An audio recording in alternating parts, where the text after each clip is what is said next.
The following content is provided under a Creative Commons license. Your support will help MIT OpenCourseWare continue to offer high-quality educational resources for free. To make a donation or view additional materials from hundreds of MIT courses, visit MIT OpenCourseWare at ocw.mit.edu.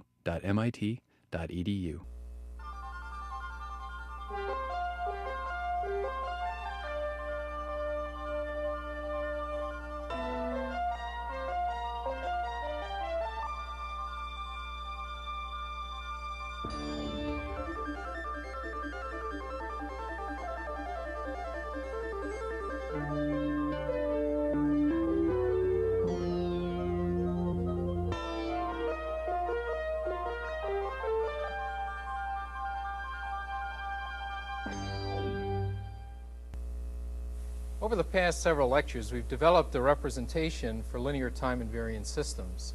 A particularly important set of systems which are linear and time invariant are those that are represented by linear constant coefficient differential equations in continuous time or linear constant coefficient difference equations in discrete time. For example, electrical circuits that are built, let's say, out of resistors, inductors, and capacitors, perhaps with op-amps, correspond to systems described by differential equations. Mechanical systems with springs and dashpots, likewise, are described by differential equations. And in the discrete time case, things such as moving average filters, digital filters, and most simple kinds of data smoothing are all linear constant coefficient difference equations. Now, presumably in a previous course, you've had some exposure to differential equations for continuous time and their solution using notions like particular solution and homogeneous solution, initial conditions, etc. Later on in the course, when we've developed the concepts of the Fourier transform and after that the Laplace transform, we'll see some very efficient and useful ways of generating solutions both to differential and difference equations. At this point, however, I'd like to just introduce linear constant coefficient differential equations and their discrete time counterpart and address, among other things, the issue of when they do and don't correspond to linear time invariant systems.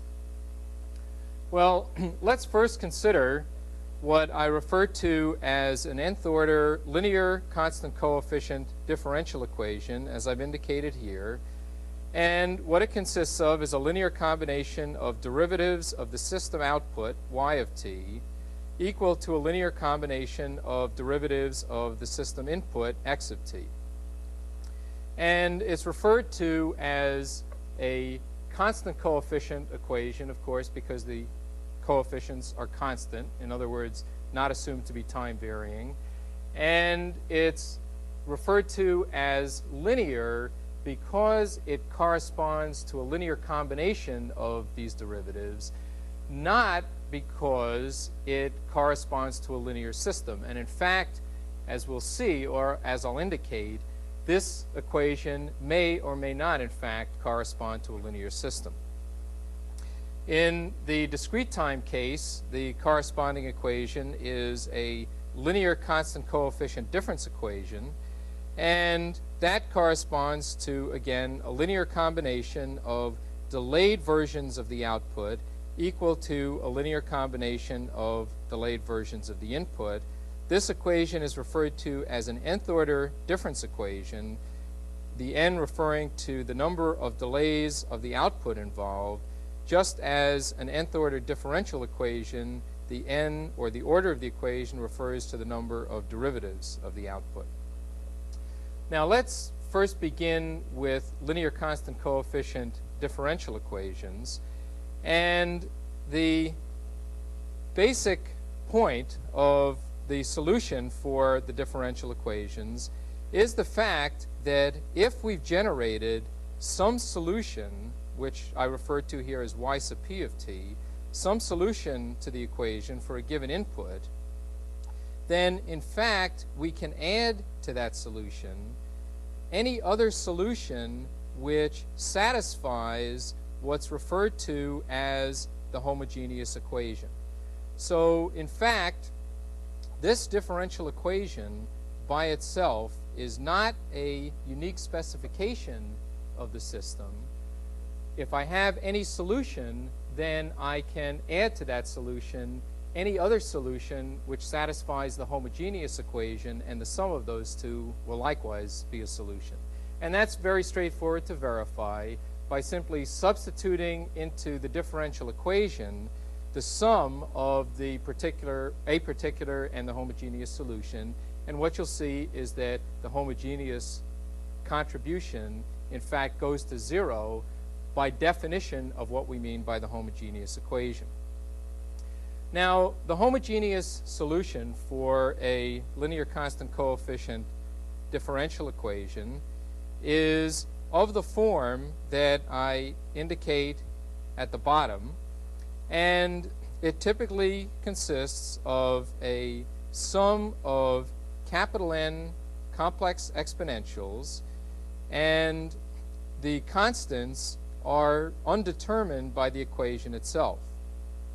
And this form for the homogeneous solution, in essence, drops out of examining the homogeneous equation, where if we assume that the form of the homogeneous solution is a complex exponential with some unspecified amplitude and unspecified exponent, if we substitute this into our homogeneous equation, we end up with the equation that I've indicated here.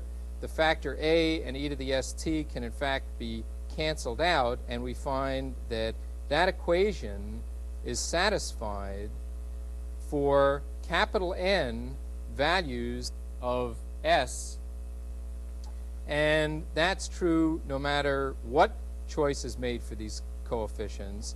And the essential consequence of all of that is that the homogeneous solution is of the form that I indicated previously. Namely, it consists of a sum of capital N complex exponentials where the coefficients, the capital N coefficients attached to each of those complex exponentials, is undetermined or unspecified. So what this says is that in order to obtain the solution for a linear constant coefficient differential equation, we need some kind of auxiliary information that tells us how to obtain these capital N undetermined constants.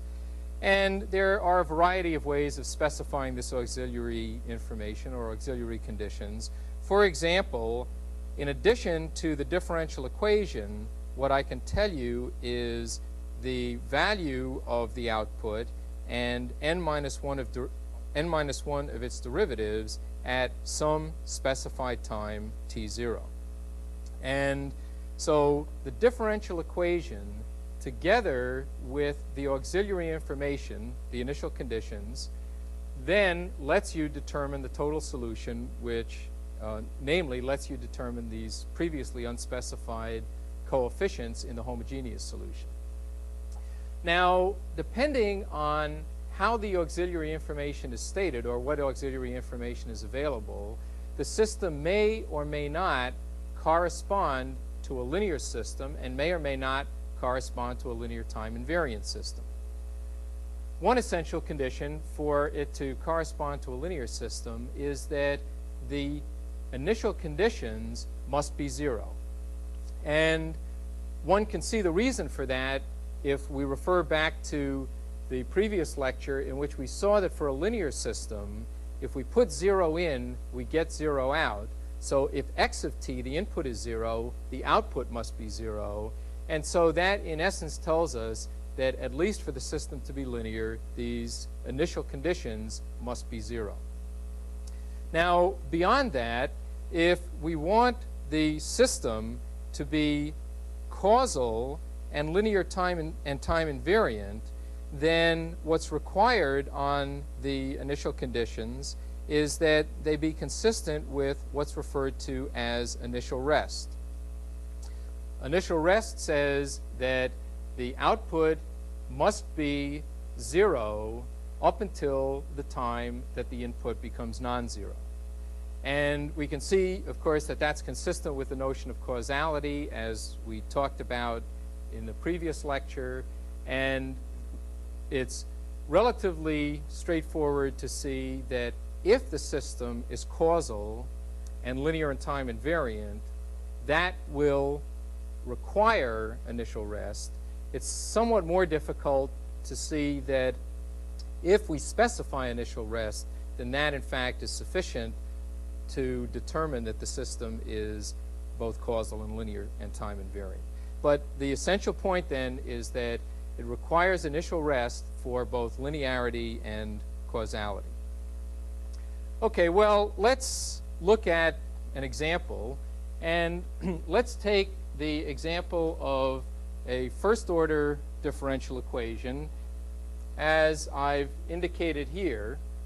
So we have a first-order differential equation, dy of t dt plus ay of t is the input x of t. And let's first look at what the homogeneous solution of this equation is. And so we can consider the homogeneous equation, namely the equation that specifies solutions which would correspond to zero input. We, in essence, guess or impose a solution of the form: the homogeneous solution is an amplitude factor times a complex exponential. Substituting this into the homogeneous equation, we then get the equation that I've indicated here. What you can see is that in this equation, I can cancel out the amplitude factor and this complex exponential. So let's just cancel those out on both sides of the equation. And what we're left with is an equation that specifies what the complex exponent must be. In particular, for the homogeneous solution, s must be equal to minus a. And so finally, our homogeneous solution is as I've indicated here. Okay, now let's look at the solution for a specific input. Let's consider, for example, an input which is a scaled unit step. And although I won't work out the solution in detail, and perhaps using what you've worked on previously, you know how to carry out the solution for that. The A solution with a step input is what I've indicated here, a scalar 1 minus an exponential times a unit step. And you can verify that simply by substituting into the differential equation. Now, we know that there's a family of solutions. In other words, any solution with a homogeneous solution added to it is again a solution. And so if we consider the solution that I just indicated, we generate the entire family of solutions by adding a homogeneous solution to it. And so this then corresponds to the entire family of solutions where the constant A is unspecified so far and needs to be specified through some type of auxiliary conditions. Now, a class of auxiliary conditions is the condition of initial rest, which, as I indicated before, is equivalent to the statement that the system is causal and linear and time invariant. And in that case, for the initial rest condition, we would then require in this equation above that this constant be equal to 0. And so finally, the response to a scaled step, if the system is to correspond to a causal linear time invariant system, is then just this term, namely a constant times 1 minus an exponential times the step. Okay, now if the system is a linear time invariant system, it can, as we know, be described through its impulse response.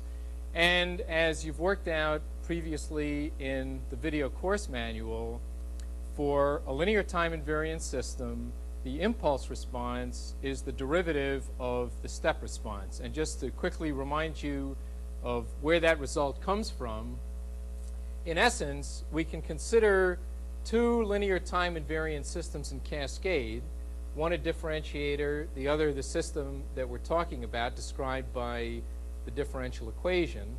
and a step in here then generates an impulse into our system, and out comes the impulse response.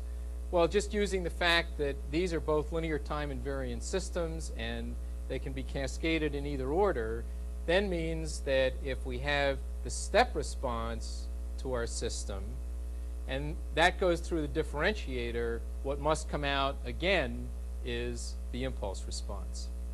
So differentiating the step response, we get the impulse response. Here again is the step response as we just worked it out, this time for a unit step. If we differentiate, we have then, since the step response is the product of two terms, the derivative of a product is the sum of the derivatives, and carrying that algebra through and using the fact that the derivative of the step is an impulse, finally we come down to this statement for the impulse response.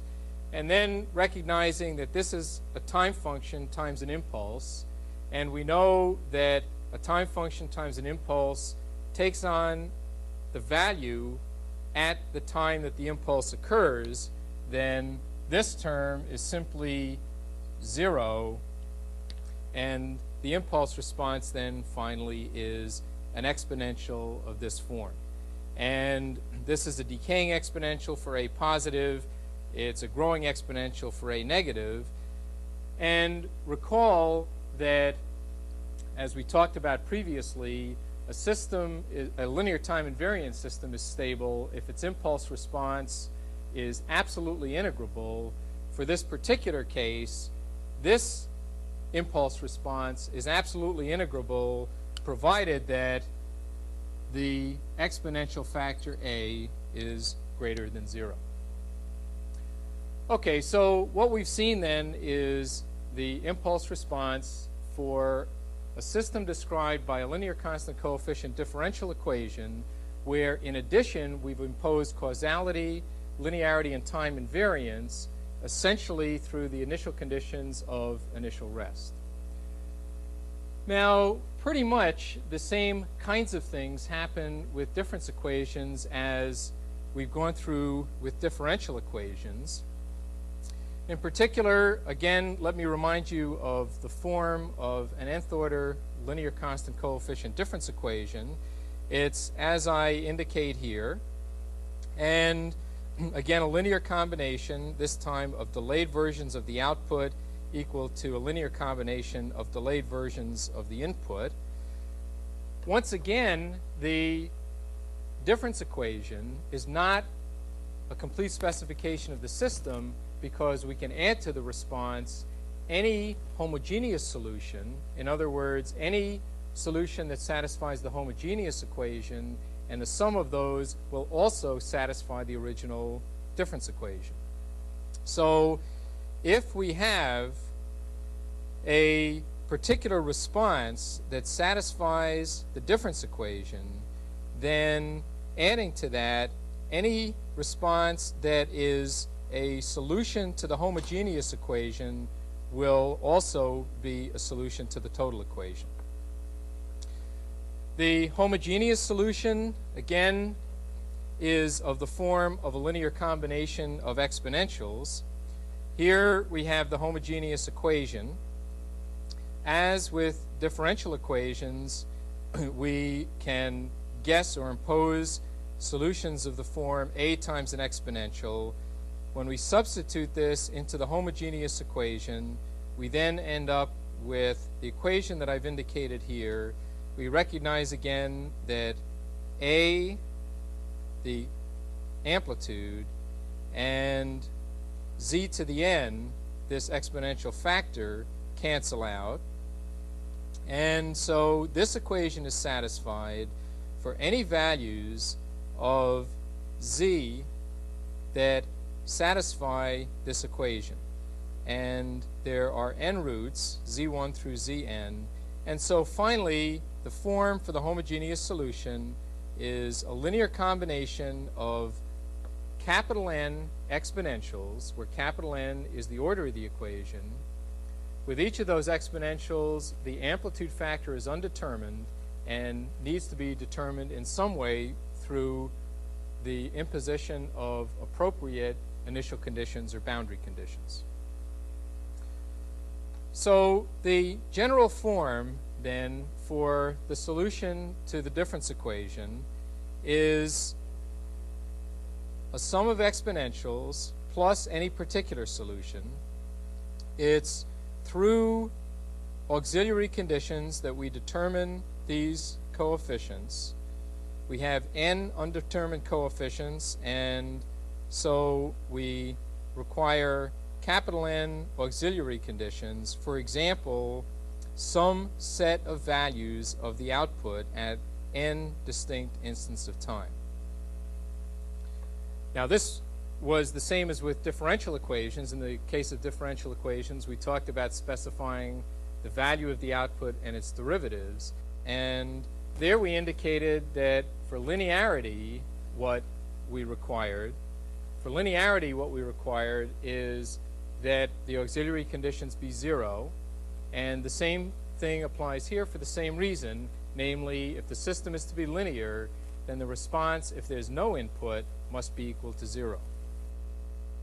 In addition, what we may want to impose on the system is that it be causal and in addition to linear time invariant, and what that requires again is that the auxiliary conditions be consistent with initial rest, namely that if the input is 0 prior to some time, then the output is 0 prior to the same time. Okay, so we've seen a very direct parallel so far between differential equations and difference equations. In fact, one difference between them that in some sense makes difference equations easier to deal with in some situations is that in contrast to a differential equation, a difference equation, if we assume causality, in fact is an explicit input-output relationship for the system. Now let me show you what I mean. Let's consider the nth order difference equation as I've indicated here, and let's assume that we're imposing causality so that the output can only depend on prior values of the input and therefore on prior values of the output. Well, we can simply rearrange this equation solving for y of n, the leading term with k equals 0, taking all of the other terms over to the right side of the equation, and we then have a recursive equation, namely that an equation that expresses the output in terms of prior values of the input, which is this term, and prior values of the output. And so if in fact we have this equation running, then once it's started, we know how to compute the output for the next time instant. Well, how do we get it started? The way we get it started, of course, is through the appropriate set of initial conditions or boundary conditions.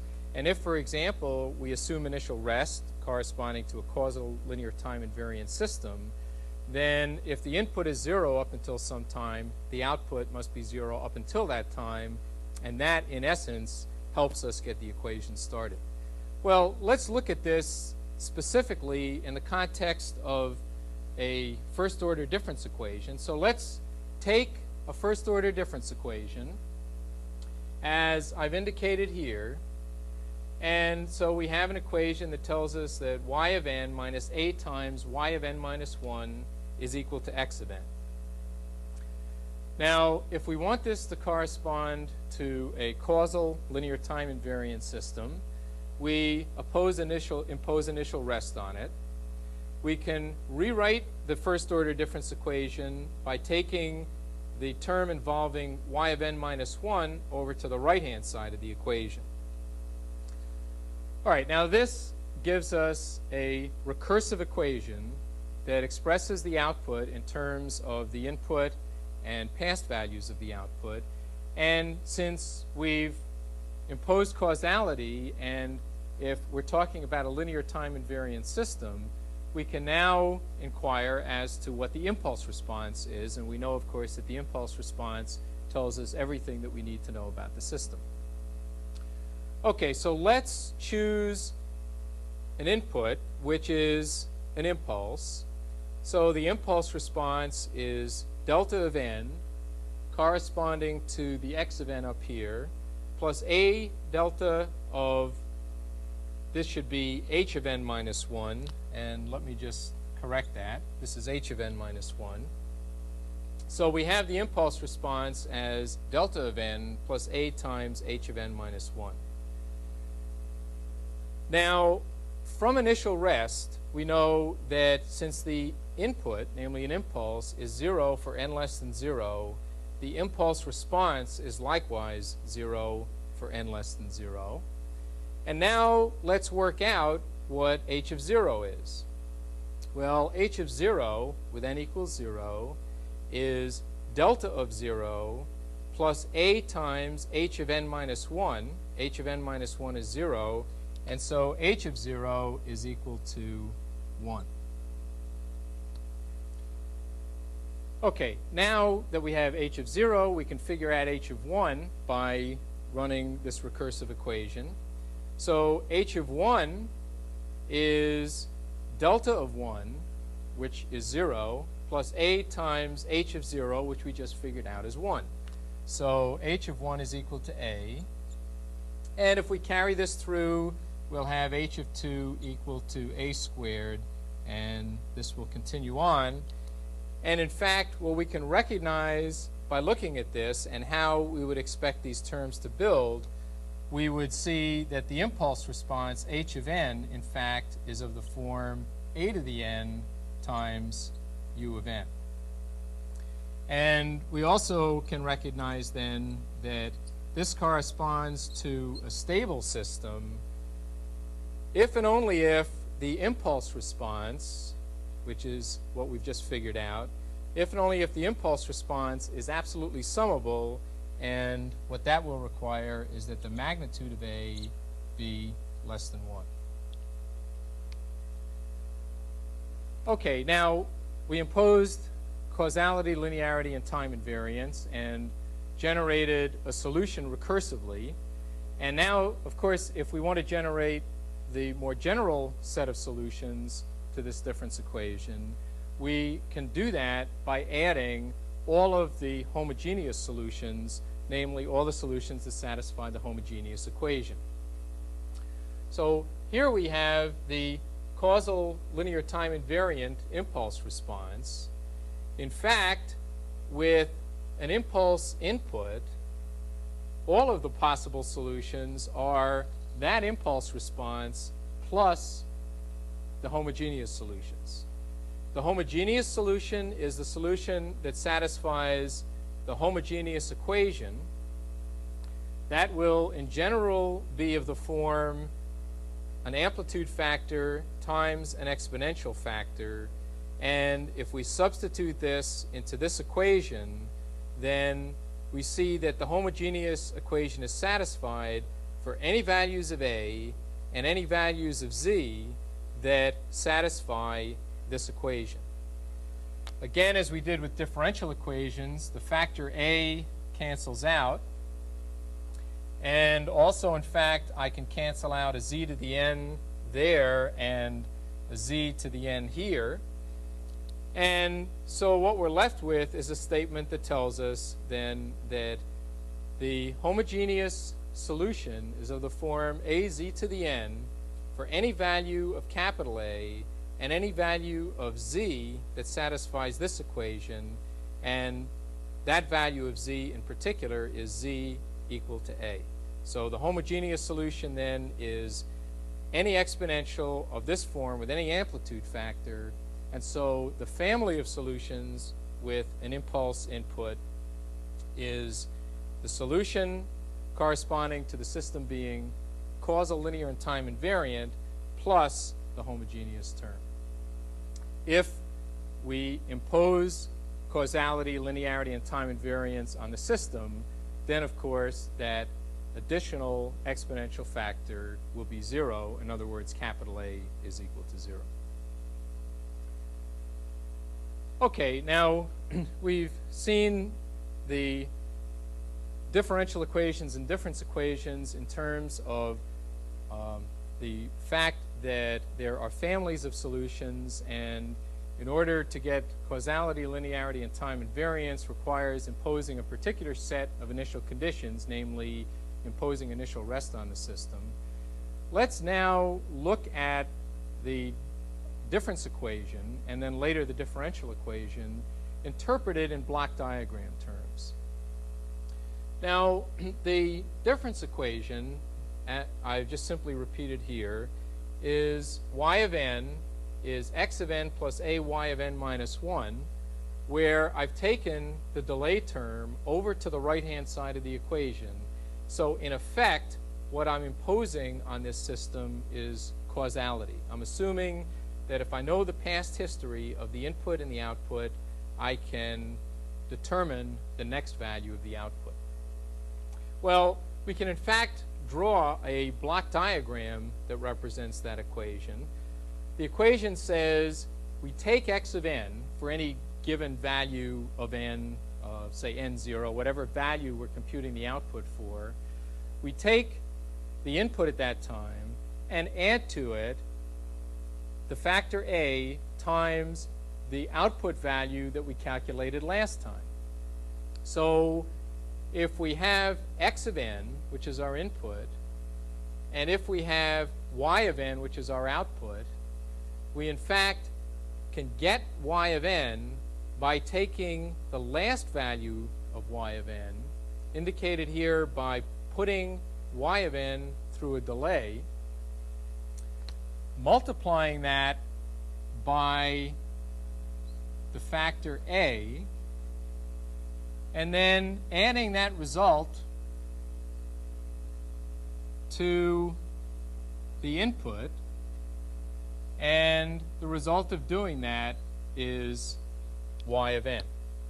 So the way this block diagram might be interpreted, for example, as an algorithm, is to say that we take x of n, add to it a times the previous value of the output.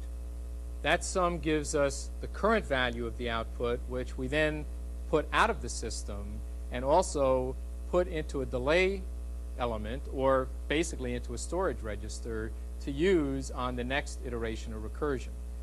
Now, how do we get this started? Well, we know that the difference equation requires initial conditions, and in fact, the initial conditions correspond to what we store in the delay register when this block diagram or equation initially starts up.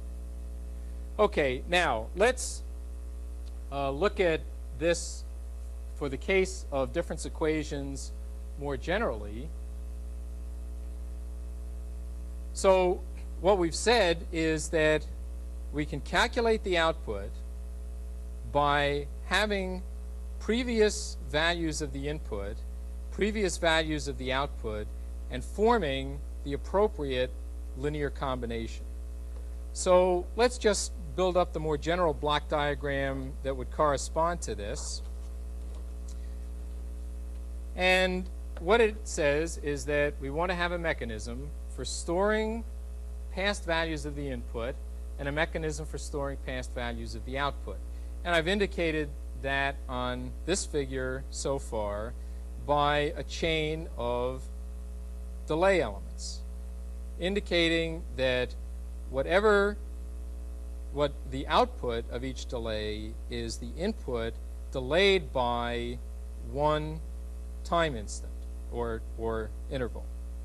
And so what we see down this chain of delays are delayed replications of the input, and what we see on the other chain is delayed replications of the output.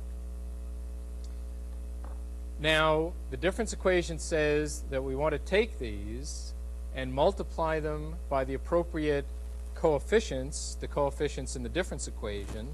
And so we can do that as I've indicated here. So now we have these delay elements each multiplied by the appropriate coefficients on the input and by appropriate coefficients on the output. Those are then summed together And so we now will sum these, and we'll sum these. After we've summed these, we want to add those together, and there's a factor of 1 over A0 that comes in, and that then generates our output. And so this, in fact, then represents a block diagram, which is a general block diagram for implementing or representing a linear constant coefficient difference equation. Now, if you think about what it means in terms of, let's say, a computer algorithm or a piece of hardware, in fact, this block diagram is a recipe or algorithm for doing the implementation. But it's important to recognize, even at this point, that it's only one of many possible algorithms or implementations for this difference equation. Just for example, I can consider that equation or that block diagram, and here I've redrawn it. So here, once again, I have the same block diagram that we just saw, and I can recognize, for example, that this, in essence, corresponds to 2 linear time invariant systems in cascade. Now, that assumes, of course, that my initial conditions are such that the system is, in fact, linear, and that, in turn, requires that we're assuming initial rest, namely, before the input does anything other than 0, there are just 0 values stored in the registers. But assuming that it corresponds to a linear time invariant system, this is a cascade of 2 linear time invariant systems. We know that 2 linear time invariant systems can be cascaded in either order. So in particular, I can consider breaking this cascade here and moving this block over to the other side. And so let's just do that. And when I do, I then have this combination of systems. And of course, you can ask what advantage there is to doing that. And the advantage arises because of the fact that in this form, exactly what is stored in these delays is also stored in these delay registers. In other words, it's this intermediate variable, whatever it is, down this chain of delays and down this chain of delays. And so, in fact, I can collapse those delays into a single chain of delays, and the network that I'm left with is the network that I indicate on this view graph, where what I've done is to simply collapse that double chain of delays into a single chain of delays. Now, one can ask, well, what's the advantage to doing that? And the advantage, one advantage simply stated, is that when you think in terms of an implementation of a difference equation, a delay corresponds to a storage register, a memory location, and by simply using the fact that we can interchange the order in which linear time invariant systems are cascaded, we can reduce the amount of memory by a factor of 2. Okay, now, an essentially similar procedure can also be used for differential equations in terms of implementation using block diagrams, or the interpretation of implementations using block diagrams. And let me first do that, rather than in general, let me first do it in the context of a specific example. So let's consider a linear constant coefficient differential equation, as I've indicated here. And I have terms on the left side and terms on the right side. And with the differential equation, let's consider taking all the terms over to the right side of the equation, except for the highest derivative in the output. Next, we integrate both sides of the equation so that when we're done, we end up with, on the left side of the equation, with y of t, on the right side of the equation with the appropriate number of integrations. And so the integral equation that we'll get is, for this example, y of t, the output, is x of t plus b, the scale factor times the integral of the input, and minus a, that scale factor times the integral of the output. So to form the output in the block diagram terms, we form a linear combination of the input, a scaled integral of the input, and a scaled integral of the output, all of that added together. So we need, in addition to the input, we need the integral of the input, and so this box indicates an integrator. In addition to the output, we need the integral of the output.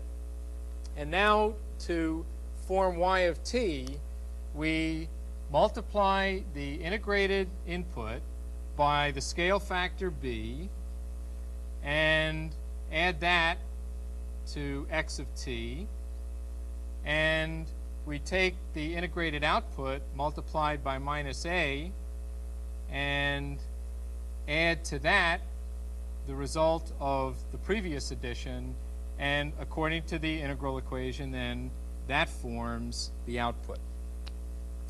So just as we did with the difference equation, we've converted the differential equation to an integral equation, and we have a block diagram form very similar to what we had in the case of the difference equation. Now the initial conditions, of course, are tied up in, again, how these integrators are initialized. Assuming that we impose initial rest on the system, we can think of the overall system as a linear time invariant system, and it's a cascade of one linear time invariant system with a second. So we can, in fact, break this and consider interchanging the order in which these two systems are cascaded. And so I've indicated that down below. Here I've simply taken the top block diagram, interchanged the order in which the two systems are cascaded, and here again we can ask what the advantage is to this as opposed to the previous one. And what you can see, just as we saw with the difference equation, is that now the integrators, both integrators, are integrating the same thing. In particular, the input to this integrator and the input to this integrator are identical. So in fact, rather than using this one, we can simply tap off from here. We can in fact remove this integrator, break this connection, and tap in at this point. And so what we've done then, by interchanging the order in which the systems are cascaded, is reduced the implementation to the implementation with a single integrator. Very much similar to what we talked about in the case of the difference equation. Now let's just, again with the integral equation or the differential equation, look at this somewhat more generally. Again, if we take the differential equation, the general differential equation, integrate it a sufficient number of times to convert it to an integral equation, we would then have this cascade of systems. And again, if we assume initial rest so that these are both linear time invariant systems, we can interchange the order in which they're cascaded, namely take the second system and move it to precede the first system. And then what we recognize is that the input to this chain of integrators and this chain of integrators is exactly the same. And so, in fact, we can collapse these together using only one chain of integrators. And the system that we're left with then is a system that looks as I've indicated here. So we have now just a single chain of integrators instead of the two sets of integrators. So we've seen that the situation is very similar here as it was in the case of the difference equation. Again, why do we want to cut the number of integrators in half? Well, one reason is because integrators in effect represent hardware, and if we use half as much, if we have half as many integrators, then we're using half as much hardware. Okay, well, let me just conclude by summarizing a number of points. I indicated at the beginning that linear constant coefficient differential equations and difference equations will play an important role as linear time invariant systems throughout this course and throughout this set of lectures. I also stressed the fact that differential or difference equations by themselves are not a complete specification of the system because of the fact that we can add to any solution a homogeneous solution. How do we specify the appropriate initial conditions to ensure, how do we specify the appropriate initial conditions to ensure that the system is linear and time invariant? Well, the auxiliary information, namely the initial conditions associated with the system being causal, linear, and time invariant, are the conditions of initial rest. And in fact, for most of the course, what we'll be interested in are systems that are in fact causal, linear, and time invariant, and so we will in fact be assuming initial rest conditions. Now, as I also indicated, there are a variety of efficient procedures for solving differential and difference equations that we haven't yet addressed. And beginning with the next set of lectures, we'll be talking about the Fourier transform, and much later in the course, what's referred to as the Laplace transform for continuous time and the Z transform for discrete time. And what we'll see is that with the Fourier transform and later with the Laplace and Z transform, we'll have a number of efficient and very useful ways of generating the solution for differential and difference equations under the assumption that the system is causal, linear, and time invariant. Also, we'll see, in addition to the block diagram implementations of these systems that we've talked about so far, we'll see a number of other useful implementations that exploit a variety of properties associated with Fourier and Laplace transforms. Thank you.